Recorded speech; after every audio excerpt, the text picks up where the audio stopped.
প্রথম আলো ডেইলি স্টারের ওপরে যখন নানা সময় নানা রকম হামলা হয়েছে এবং আমরা খেয়াল করেছি হয়তো দীর্ঘদিন থেকে যে চমস্কিরা বলেছেন না কনসেন্ট ম্যানুফ্যাকচার করা, মানে এই যে হামলাটা হবে আগুন লাগানো হবে, এটা কিন্তু কনসেন্ট ম্যানুফ্যাকচার করা হচ্ছিল ওভার দ্য মান্থ আর ওভার দ্য ইয়ার্স। আমাদের অনেকের চোখে পড়ার কথা, বিভিন্ন জায়গা থেকে এই চেষ্টাটা হয়েছে, অ্যাক্টিভিস্টের জায়গা থেকে। আজকে ঘটনাচক্রে আমি সরকারের অংশ এবং যে কথা আমাদের দুজন মাননীয় মন্ত্রী বললেন, আমরা অবশ্যই অ্যাট এনি কস্ট এটার বিরুদ্ধে ব্যবস্থা নিব, যা যা হয়েছে আইনগত। কিন্তু একটা জরুরি দায় সম্ভবত আমাদের আছে যে কনসেন্ট ম্যানুফ্যাকচার করার যখন চেষ্টা হয় সে চেষ্টার বিরুদ্ধে দাঁড়ানো।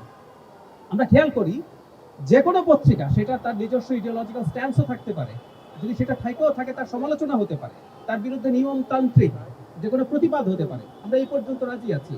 কিন্তু যে ধরনের হুমকি হয়েছে, যে ধরনের ব্যবস্থা নেওয়া হয়েছে, যেখানে মানুষের মৃত্যু ঘটতে পারত, এখানে কম মানুষ ছিলেন, ডেইলি স্টারে অনেক মানুষ আটকা পড়েছিলেন, এই রকম কোনো কিছু কনসেপ্ট বাংলাদেশে তৈরি করার চেষ্টা কেউ যদি করে তার বিরুদ্ধে নাগরিকদের দাঁড়ানো উচিত বলে আমরা মনে করি। আমি ডিফার করতে পারি, কিন্তু এই ধরনের কোনো চেষ্টা কোনোভাবে যেন না হয়। সো আমরা সরকারের দিক থেকে যা যা ব্যবস্থা নেয় সেটা নেব, আর নাগরিক হিসাবে আমরা একটা গণতান্ত্রিক বাংলাদেশ গড়ে তুলতে চাই।